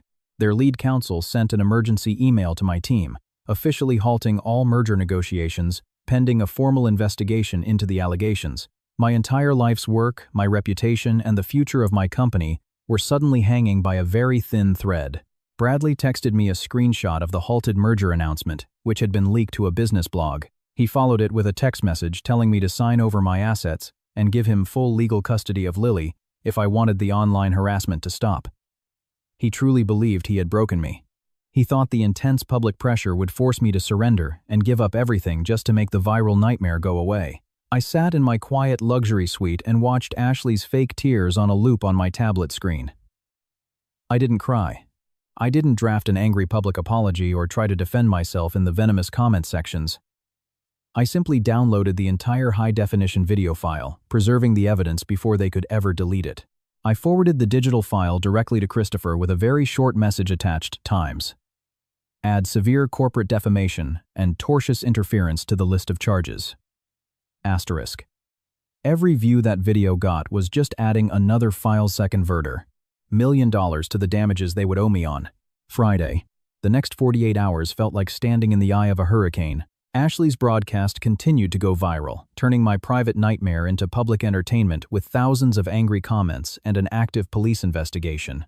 Bradley didn't hesitate to unleash his next blow. On Wednesday morning, my legal team received the notice Bradley had officially filed an ex parte emergency motion in family court. For those unfamiliar with the legal system, an ex parte motion is a drastic measure. It's a request filed by one parent asking a judge to make an immediate ruling without the other parent having a chance to respond. Bradley claimed that Lily was in imminent physical danger if she remained in my custody. He attached the toxicology report, Ashley's tearful video, and an affidavit from Eleanor swearing that I was a violent psychopath. Due to the severity of the accusations, the judge granted an expedited hearing for Friday morning. Bradley was demanding full sole custody, supervised visitation only, and an order permanently removing me from our home. He truly believed this legal maneuver would completely destroy my leverage. He thought if he took my daughter, I would surrender every dollar of my corporate fortune just to see her again. Across town in her pristine home, Eleanor was practically vibrating with glee. Bradley had moved back in with her while waiting for the court to grant him the house. According to our neighbors, who were quietly texting me updates, Eleanor spent the entire week celebrating her imminent victory. She hosted a lavish brunch for her friends, bragging about how she had exposed the gold-digging fraud her son had married. She even hired an expensive interior designer to start picking out new paint colors for my living room, expecting Bradley to hand her the keys to my house by Friday afternoon. Eleanor thought she had orchestrated the perfect crime. She had poisoned her own daughter, framed her wealthy daughter-in-law, and positioned her son to inherit a massive tech fortune. She felt untouchable, so blinded by her own narcissism and greed that she never even considered the possibility of a counterattack. She assumed Christopher was busy preparing Ashley's civil lawsuit just as she had instructed. She had no idea that Christopher had been spending 12 hours a day in my hotel suite, drafting a legal ambush that would decimate her entire bloodline. Christopher was a different person in those private meetings. The exhaustion was gone, replaced by the sharp, predatory focus of a brilliant lawyer preparing for the trial of his life. We went over every detail of our strategy. He analyzed Bradley's financial records, highlighting every fraudulent transfer and stolen company dollar. We reviewed the high-definition footage from Lily's necklace camera until Christopher had memorized the exact timestamp of Eleanor's crime. We built an ironclad fortress of evidence and locked the gates from the inside. Bradley sent me a dozen text messages in the lead-up to the hearing, each one more arrogant than the last. He told me to save myself the humiliation of showing up to court. He offered a generous deal if I signed over half my company, transferred the title of the house to his name, and quietly went away. He might let me see Lily every other weekend. He told me the war was already lost. I didn't reply to a single message. Silence is the most terrifying response you can give a narcissist. It deprives them of the emotional reaction they feed on and leaves them alone with their own escalating anxiety. Finally, Friday morning arrived. The city sky was a clear, brilliant blue. I dressed in a sharp black suit, tying my hair back in a sleek bun. I looked in the mirror of my penthouse suite and saw a woman who was no longer making herself small to fit into someone else's life. I got into the waiting town car and directed the driver toward the downtown family courthouse. When we pulled up to the large stone building, I saw Bradley and Eleanor standing near the steps, surrounded by a small group of reporters who had gotten wind of the viral video scandal. Eleanor was soaking up the attention, dabbing her dry eyes with a tissue, and playing the part of a heartbroken grandmother. Bradley stood tall in a new suit, looking like a brave protector. They looked so confident, so sure of their imminent victory. They thought they were walking into a simple hearing to collect their prize. They didn't realize they were walking into a legal minefield. I walked past the reporters, ignoring their shouted questions. The heavy wooden doors of courtroom 4B swung open, and I stepped into the cold room. The space was intimidating, with dark mahogany walls and a large, elevated bench for the judge. I calmly walked down the center aisle and took a seat at the respondent's table. I sat alone. My side of the table was empty except for a yellow legal pad and a silver pen. Across the aisle at the petitioner's table, Bradley and Eleanor were settling in comfortably. Bradley wore his best navy suit, adjusting his silk tie with a look of immense pride. Next to him sat a man in a charcoal suit with the predatory air of a very expensive family law attorney. I recognized him from local business magazines. His name was Mr. Harrington, and he was known for being absolutely ruthless in high-stakes custody battles. He charged thousands of dollars an hour, and Bradley had clearly used his last remaining personal credit to hire him. When Bradley saw me sitting alone at the defense table, a wide, contemptuous smile spread across his face. He leaned over and whispered something to Eleanor. She glanced at my empty table and let out a soft, mocking laugh, covering her mouth with her manicured hand. They truly believed I had shown up without representation because my corporate accounts were frozen and I had no money to mount a defense. They thought this hearing was going to be a quick, effortless execution of my parental rights. A sharp rap echoed from a side door. "All rise," the bailiff called. Judge Harrison entered the courtroom. She was a stern, no-nonsense woman with a sharp face and a well-known reputation for having zero tolerance for courtroom antics. She sat down at the high bench, adjusted her glasses, and looked down at the thick legal docket. "We are here today for an emergency ex parte hearing concerning the custody of a minor child," she announced, her voice echoing with firm authority. "The petitioner is requesting an immediate transfer of sole legal and physical custody, as well as a temporary restraining order against the respondent. Mr. Harrington, you may begin your argument." Mr. Harrington stood up, buttoning his expensive suit jacket. He walked to the center podium carrying a thick black binder. "Your Honor," he began, his voice filled with theatrical gravity, "we are here today to protect a 7-year-old child from a mother who has suffered a severe and violent psychological break. Just 5 days ago, the respondent committed an act of unspeakable cruelty." He gestured to his paralegal to roll a large television into the center of the courtroom. "Mr." Harrington pressed a button on a remote, and Ashley's viral Facebook Live broadcast began to play. The sound of Ashley's sobs filled the heavy silence of the courtroom. The judge watched the screen, observing Ashley's pale face, the sterile hospital bed, and the transparent tubes taped to her arm. The video had been carefully edited to remove any context, leaving only Ashley's terrified statements that I had smiled cruelly as I handed her a poisoned drink. "Mr." Harrington paused the video when Eleanor appeared on screen looking like a grieving mother. He let the dramatic silence hang in the air. Then he walked to the judge's bench and handed the clerk a thick stack of documents. "Those are the certified medical records and the official toxicology report from the intensive care unit, Your Honor," he said, raising his voice for the entire gallery to hear. "It details the exact chemical compound maliciously placed in the victim's drink, a highly concentrated lethal mixture of Schedule 4 sedatives and industrial-strength laxatives. The victim suffered violent, prolonged convulsions and required immediate emergency resuscitation. The attached hospital bills show over $100,000 in life-saving medical procedures." The judge thumbed through the medical records, her expression growing darker by the second. She glanced at the police report attached to the back of the file. "This is a very serious allegation, Counselor," she said, looking at me over the top of her glasses. "It is more than an allegation, Your Honor, Mr." Harrington replied, turning to point a dramatic finger at me. "It is a calculated attempted murder currently under active investigation." The respondent was acting erratically all afternoon. She was intensely jealous of her wealthy, successful sister-in-law. She guarded the bar station and deliberately handed that specific poison drink to the victim, waiting for her to collapse. Right on cue, Bradley buried his face in his hands and pretended to cry. Eleanor rubbed his back, looking up at the judge with a perfect expression of devastation. "Your Honor," Mr. Harrington concluded, "my client is a successful, hard-working father who is terrified for his daughter's safety. A woman who can coldly poison a family member at a child's birthday party is clearly unfit to have any parental rights whatsoever. We demand immediate sole custody and an order barring the respondent from the family home." The courtroom was completely silent. The trap they had built looked perfect. Bradley lifted his head and gave me a quick, triumphant look. He thought he had already won. He had no idea what was waiting just outside those heavy wooden doors. Judge Harrison took a deep breath and closed the thick black binder on her desk. She adjusted her glasses and looked at me with profound disappointment. In family court, judges are trained to look for the subtle nuances of family disputes, but they are also human. When presented with a crying mother, a slick lawyer, and horrifying medical records detailing a near-fatal poisoning, their primary instinct is to protect the child. Mr. Harrington had played the emotional strings of the court perfectly, and the judge was completely under his spell. "Ma'am," the judge said, addressing me directly, her voice cold and uncompromising, "you are sitting at the respondent's table with no legal representation. This is an ex parte emergency hearing, which means the court has the authority to make an immediate ruling concerning the welfare of your child. Do you have anything to say in your defense before I render my decision?" I smoothed the front of my black suit and looked up at the high bench. "I appreciate the court's concern for my child, Your Honor," I said, my voice steady and respectful. "But the evidence presented today by the petitioner is a complete fabrication.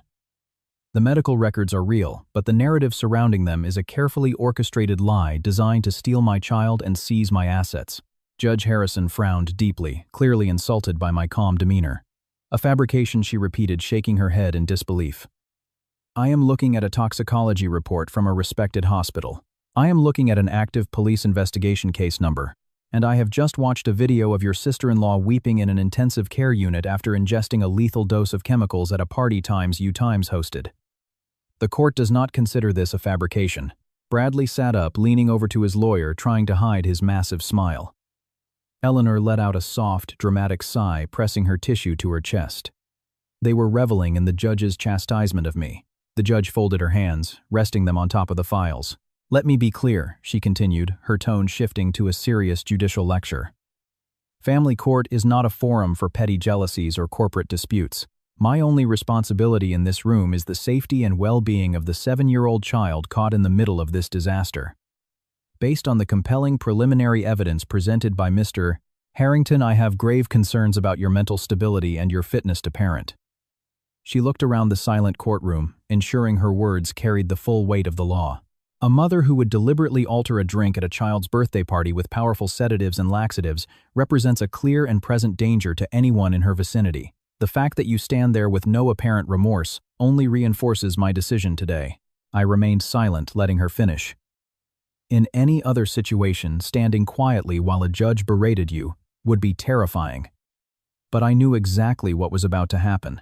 Every word Judge Harrison spoke in Bradley's favor was just making the trap tighter. Therefore, the judge announced, picking up her wooden gavel, I am prepared to grant the petitioner's emergency motion in its entirety. Effective immediately, Bradley will be granted temporary sole legal and physical custody of the minor child Lily. You are ordered to vacate the marital residence by 5:00 p.m. this afternoon. Furthermore, any contact you have with your daughter will be strictly limited to 2 hours per week and must be supervised by a court-appointed professional supervisor at your own expense. Bradley let out a loud, theatrical sigh, playing the part of a massively relieved father. Thank you, Your Honor, he whispered loud enough for the entire room to hear. Thank you for keeping my little girl safe. Eleanor even reached over and squeezed Bradley's shoulder, her eyes shining with malicious victory. She had done it. She had completely broken me. I was about to be homeless, stripped of my child, and painted as a criminal lunatic. Judge Harrison looked down at the papers, preparing to sign the legal order. She gripped the handle of her gavel, raising it in the air to make the devastating ruling official. The heavy wooden hammer was hovering inches from the sounding block, ready to shatter my life. I didn't panic. I just glanced slightly, looking back down the long center aisle of the courtroom toward the entrance. I watched the heavy brass handles of the double doors, waiting for the exact moment we had planned. Just as the judge began to bring the gavel down, the heavy wooden doors at the back of the courtroom swung open with a loud thud that echoed off the mahogany walls. The judge stopped her hand, frozen in midair. Bradley and Eleanor turned around, annoyed at the sudden interruption. Mr. Harrington turned completely around, ready to scold whoever was disrupting his perfect victory. Christopher stood in the doorway, filling the heavy wooden frame with his large presence. He was wearing a perfect charcoal gray suit, holding a thick leather briefcase in his right hand. His expression was unreadable, a mask of cold professional focus. The heavy doors slowly swung shut behind him, sealing the room. Eleanor let out a loud, dramatic sigh, pressing her hand to her chest. She leaned over and whispered loudly to Bradley, thinking she had it all figured out. It's Christopher, she said, a triumphant smile spreading across her face. I told him to draft the civil lawsuit against her. He must have brought the papers to serve her right here in front of the judge. How brilliant. Bradley nodded, his smug smile returning. He sat up straighter, expecting his brother-in-law to walk over and shake his hand. Mr. Harrington turned his attention away, assuming this was just a family member arriving late to show support for his client. They were all so blinded by their own pride that they couldn't see the storm that was bearing down on them. Christopher began to walk down the center aisle, his heavy dress shoes clicking rhythmically on the polished floor. He walked with the slow, measured pace of a predator entering his territory. As he neared the front of the room, Eleanor even held out her hand, expecting him to stop at the petitioner's table. Christopher didn't even look at her. He walked right past Eleanor, leaving her hand hanging awkwardly in the air. He walked past Bradley, who blinked in confusion. He walked past the petitioner's table and came directly to where I was sitting. He placed his heavy leather briefcase on the table next to my yellow legal pad. He opened it, retrieving a thick stack of formal legal documents. He didn't look at me, but I could feel the massive shift in the room's energy. The absolute isolation I had felt moments before had vanished completely. I now had my Trojan horse. Christopher buttoned his suit jacket and confidently strode to the center podium, standing next to a very confused Mr. Harrington. Your Honor, Christopher said, his deep, powerful voice filling the courtroom with undeniable authority. My name is Christopher Reyes. I am a senior partner in corporate litigation, and I am officially submitting my notice of appearance as lead defense counsel for the respondent Natalie. The courtroom experienced 3 seconds of absolute stunned silence, as if all the oxygen had been suddenly sucked out of it. Judge Harrison lowered her gavel, her eyes darting between Christopher, the legal documents, and the panicked faces at the petitioner's table. Excuse me, counselor, the judge said, her stern tone faltering slightly. Are you stating for the record that you are representing the mother in this dispute? That is correct, Your Honor, Christopher replied smoothly, handing a copy of the filing to the court clerk. The necessary paperwork was filed and processed by the clerk of courts this morning. I am fully authorized to speak for my client. At the petitioner's table, the illusion of victory was violently shattered. Eleanor let out a loud gasp as if she'd been punched. "What is he doing?" she shrieked, forgetting she was in a formal courtroom. "Christopher, what are you doing? You're supposed to be suing her. She poisoned your wife." "Order," Judge Harrison shouted, banging her gavel once. "Ma'am, you will control yourself or the bailiff will have you removed." Bradley shot to his feet, his face turning purple. "Your Honor, this is some kind of sick joke," he yelled, pointing at Christopher. "This man is my brother-in-law. His wife is the woman my psychopath wife poisoned. He can't represent her. It's illegal. It's a massive conflict of interest, mister." Harrington quickly got to his feet, trying to regain control of his completely derailed hearing. "Your Honor, I strongly object," he said, his smooth lawyer persona cracking. "The petitioner is correct. Mr. Reyes is a close family member of the victim. He cannot ethically serve as defense counsel for the accused. I demand the court immediately reject his notice of appearance." Christopher didn't flinch. He slowly turned his head and looked at Mr. Harrington with a stare so intense that the expensive lawyer actually took a step back. "There is no conflict of interest, Your Honor," Christopher said, his voice perfectly calm. "I am an independent attorney. The victim is an adult woman capable of retaining her own legal counsel. Furthermore, my client Natalie has formally waived any potential conflict. And as for my personal relationship with the petitioners, I can assure the court that as of yesterday, I have officially filed for divorce from their daughter and legally severed all ties with their family." Bradley collapsed back into his chair, his mouth hanging open in disbelief. Eleanor gripped the edge of the table, her nails digging into the wood as she struggled to breathe. Christopher had just dropped a nuclear bomb in the middle of their perfect victory party. Judge Harrison looked down at the documents verifying Christopher's claims. She took a deep breath and set her gavel aside. "Very well, Mr. Reyes," she said, her tone shifting from a stern lecture to cautious curiosity. "The court accepts your notice of appearance. But you've arrived quite late. The petitioner has already presented compelling evidence. What do you intend to present that could possibly change this court's mind?" Christopher turned back to the judge, a cold, calculated smile forming on his lips. He pulled a sleek digital tablet from his leather briefcase. "Your Honor," he said, "I intend to present the absolute, undeniable truth. And I assure you, it's going to change more than just your mind today." Christopher swiped his tablet screen, syncing it to the large monitor in the center of the courtroom. The image of Ashley's broadcast disappeared. A detailed medical document appeared bearing the official seal of the State Medical Board. Christopher turned to the judge. "Your Honor, Mr. Harrington confidently submitted the hospital's toxicology report detailing the lethal mixture of sedatives and laxatives that caused my wife's seizure. But he deliberately left out a crucial piece of the puzzle. They focused on what the drug did to Ashley, but they failed to mention what that exact drug would have done to my client." Christopher pulled a red folder from his briefcase, handing it directly to Judge Harrison. "I am submitting my client's certified medical history," Christopher said, his voice clear. "I would direct your attention to page 12, Your Honor. You will find a comprehensive allergy profile conducted by a board-certified immunologist 5 years ago."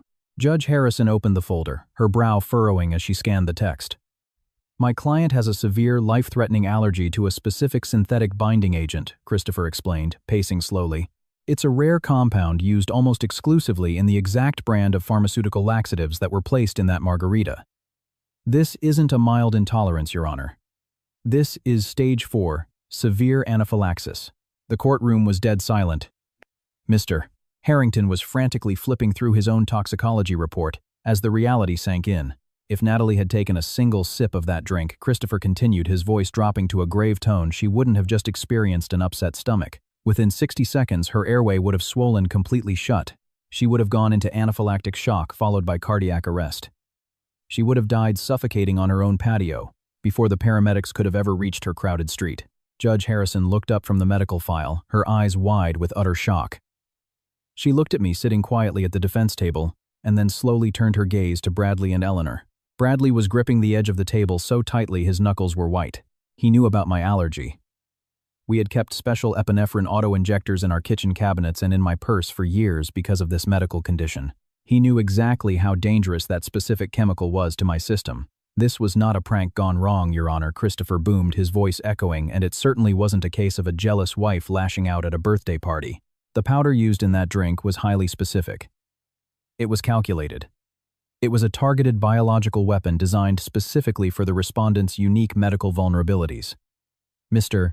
Harrington shot to his feet, his chair scraping loudly. "Objection, Your Honor," he shouted, his face flushed with panic. "This is outrageous speculation, Mr. Reyes is trying to hijack a family court custody hearing and turn it into a homicide investigation without a shred of proof. Is he going to suggest that my clients deliberately chose a specific chemical to trigger a fatal allergic reaction without any evidence that they were the ones who altered the day?" "Drink," Judge Harrison held up her hand, silencing the panicking family lawyer. "I'll allow it, counselor," she said, her tone completely stripped of its earlier bias. "The court has suddenly become very interested in where Mr. Reyes is going with this." Christopher offered a tight, predatory smile. "Thank you, Your Honor," he said, stepping away from the podium and standing directly in front of Bradley's table. "Mr. Harrington makes a perfectly fair and logical point. The certified medical records alone prove that the drink was lethally dangerous to my client. It does not prove who poured that fatal powder into the crystal glass. For that, we need to take a very close look at the physical events of the party." A shuddering breath escaped Eleanor's lips. Her eyes darted nervously toward the heavy wooden doors. She suddenly realized she was trapped in a room with a man whose legal mind was far sharper than hers. "My opposition has relied entirely on fabricated testimony and an edited social media video," Christopher said, gesturing to the blank television. "I prefer hard, undeniable visual facts. The petitioner's claim that my client guarded the bar station and maliciously poisoned the drink is false. I have one particular piece of digital evidence that will definitively prove who exactly handled that glass." Christopher tapped his tablet screen. He looked directly at Eleanor, his dark eyes flashing with righteous fury. "And I would strongly suggest that the armed court bailiff physically lock the main doors, because nobody in here is going to want to miss this." The bailiff, sensing the gravity in Christopher's tone, actually took a step back and rested his hand near his utility belt, positioning himself in front of the heavy double doors. Judge Harrison didn't scold Christopher for his dramatic instruction. Instead, she leaned forward, resting her arms on the bench, her eyes locked on the large television. Mr. Harrington sat down quietly, his earlier bravado completely gone. Christopher pressed play. The high-definition footage filled the screen, capturing the bright, sunny afternoon of the birthday party from the perspective of a 7-year-old child. The crystal-clear audio immediately kicked in, broadcasting the cheerful pop music and the innocent laughter of children. But the happy sound was a chilling contrast to the evil act unfolding on the screen. The camera stabilized, pointing directly at the outdoor bar station. There was Bradley, standing holding a plate of food. He glanced over his shoulder, scanning the crowd before deliberately shifting his body to form a physical wall. Then Eleanor entered the frame. The entire courtroom watched in absolute silence as the wealthy, respectable grandmother reached into her designer clutch. They watched her pull out a small paper packet, tear the top, and pour a heavy dose of white powder directly into my fresh margarita. Gasps of shock echoed from the small gallery of reporters in the back. On screen, Eleanor took a plastic straw and vigorously stirred the drink, ensuring the lethal concoction was perfectly mixed. She casually tossed the wrapper in the trash. Then the most chilling moment of the entire video played out in crystal-clear 4K resolution. Eleanor stepped back and made direct eye contact with Bradley. My husband looked at the poisoned glass, then looked at his mother, and gave her a distinct nod of approval. The video cut out. The cheerful pop music stopped abruptly, leaving the courtroom drowning in a suffocating silence. Christopher slowly lowered his tablet. He turned to look at the petitioner's table. Bradley was completely frozen, his skin a pasty gray. Eleanor was shaking violently, her hand covering her mouth as she stared at the blank monitor. The smug, condescending smile she had worn into the building was gone, completely replaced by the hollow, terrified look of a woman who knew her life was over. "Mr. Harrington slowly pushed his chair back and stood up. He didn't object. He didn't shout. He looked at his clients with utter professional disgust. He realized in that exact moment that Bradley and Eleanor had lied to him. They had fed him a fabricated narrative and used him to unwittingly facilitate a major criminal cover-up. He picked up his thick black binder, closed it, and stepped away from their table, physically distancing himself from the crime they had just committed on screen. "What you have just witnessed, Your Honor," Christopher said. His voice cutting through the heavy silence like a blade was not an accident. It was a calculated and coordinated attack. The petitioner and his mother deliberately placed a lethal chemical in my client's drink, and they did it with full knowledge of her severe medical allergy. This was not a misguided attempt to make her look foolish to win a custody battle. This was attempted murder, pure and simple. Christopher walked back to the center podium, gripping the sides. When you knowingly expose an individual to an agent that will trigger stage 4 anaphylactic shock, You crossed the line from family law into a major felony. The respondent's actions in that video meet the exact definition of attempted murder in the first degree.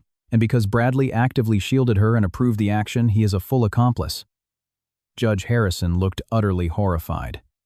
She stared at Bradley, who suddenly broke down in sobs, holding his head in his hands. "You came into my courtroom," the judge whispered, her voice trembling with rage. "You sat at that table and tried to use this court to strip a mother of her child while actively covering up your own attempt to murder her." Christopher didn't miss a beat. "Your Honor," he said, "I formally request that you dismiss the petitioner's emergency custody motion with prejudice. Furthermore, I must inform the court that before entering this room, I forwarded the unedited video file, the medical allergy profile, and the toxicology report directly to the city prosecutor's office. I believe they have already made their final legal decision on how to handle this grave matter." Right on cue, the heavy brass handles of the double doors turned. The armed bailiff stepped aside, allowing two serious-looking individuals in plain clothes to enter, followed by two uniformed police officers. The lead plainclothes officer, a tall woman with a silver badge clipped to her belt, walked straight down the aisle. The reporters frantically grabbed their phones, their gasps of shock echoing.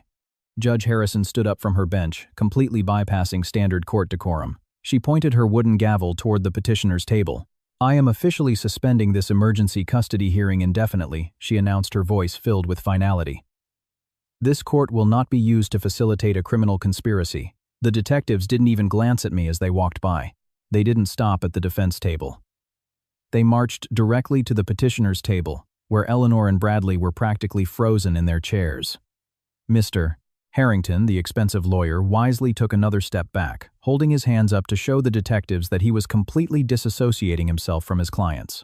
"Eleanor, stand up," the lead detective commanded, her voice cutting through the tense silence. Eleanor remained glued to her chair, her eyes darting frantically around. She looked at Judge Harrison, searching for mercy. When the judge just glared at her, she turned to her son, grabbing Bradley's arm. "Bradley, do something," she pleaded, her voice cracking into a pathetic whine. "Tell them it was a mistake. Tell them she faked that video. You know it's a fake. Tell them," but Bradley couldn't speak. He was staring at the uniformed officers standing behind the detectives. His entire body was shaking. He knew the video was real. He knew the trap had snapped shut completely. "Ma'am," the detective said, stepping forward and placing a firm hand on Eleanor's shoulder. "I'm not going to ask you again. Stand up and place your hands behind your back." A loud sob escaped Eleanor's lips. She finally stood up, her expensive linen dress, now wrinkled. "I'm a grandmother," she shrieked, trying to pull her arm away. "I'm a respected member of this community. I didn't mean to hurt anyone. I was just trying to protect my son from that woman. She's an evil mother. You can't do this to me." "You are under arrest for felony food tampering and attempted murder in the first degree," the detective said loudly, completely ignoring Eleanor's hysterics.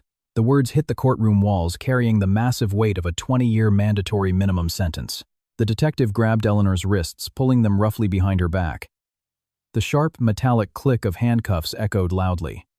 It was the exact sound Eleanor had expected to hear directed at me. She had orchestrated this entire nightmare just to watch me be dragged away in chains in front of my husband and child. Now she was the one standing in the middle of a public courtroom, humiliated, completely exposed, and bound by cold steel. Christopher stood silently beside me, watching the woman who had tormented him for 5 years finally face justice. He didn't smile.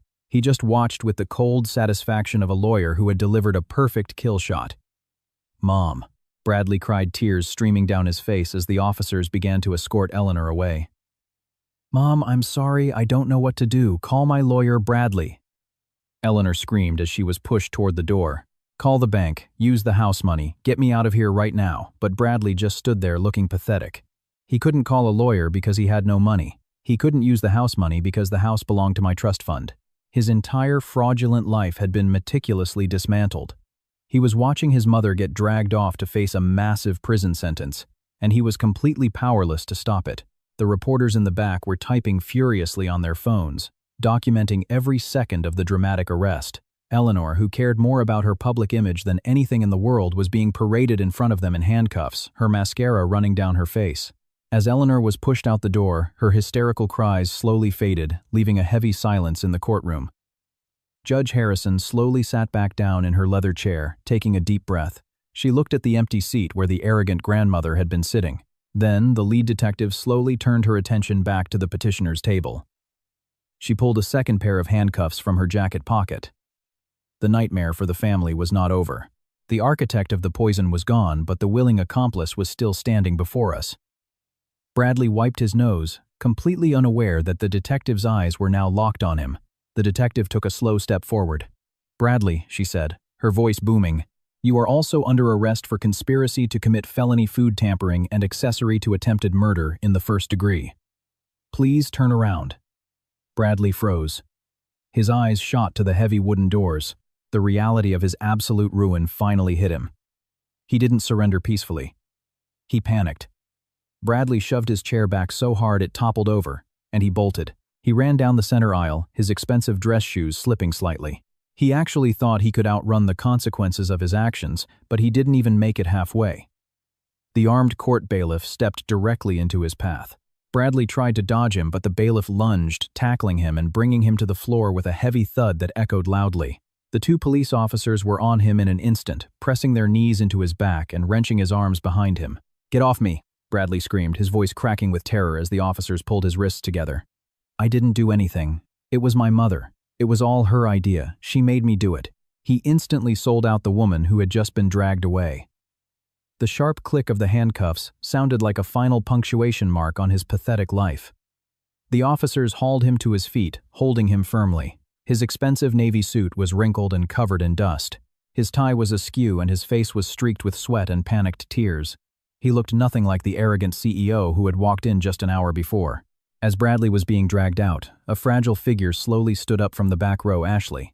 She had been released from the hospital just 2 hours earlier, and had slipped in quietly to watch my parental rights be stripped away. She was still pale, dressed in loose-fitting clothes, leaning against the wooden pew. She watched her brother get dragged away, her mouth hanging open in shock.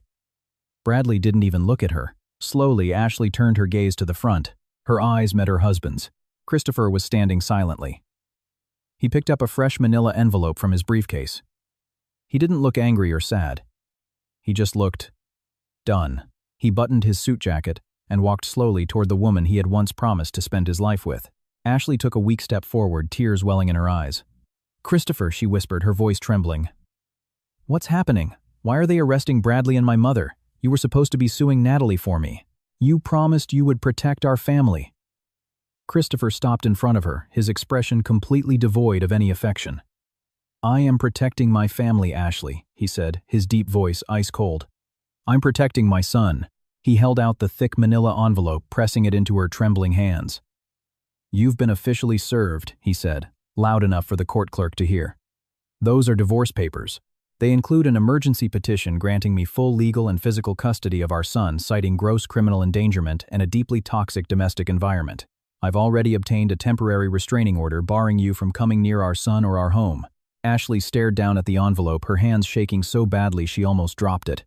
"You can't do this," she sobbed, looking up at him. "I'm your wife. I'm the victim here. Natalie poisoned me. You saw the video." A short, bitter laugh escaped Christopher's lips. "I saw the real-times video, Ashley," he corrected the unedited version from the necklace camera. "I watched your mother pour that powder. I watched your own brother cover for her. And I know you watched it too. I know your mother told you what she did. Don't contact me again." Christopher turned his back on Ashley after delivering those final words. He walked out of the courtroom, leaving her completely alone. She collapsed onto the wooden bench, sobbing as the reality of her shattered life finally hit. Her mother was in handcuffs. Her brother was in handcuffs. Her husband was gone, and her child was safely out of her reach. The toxic empire her family had built was utterly and completely destroyed in less than an hour.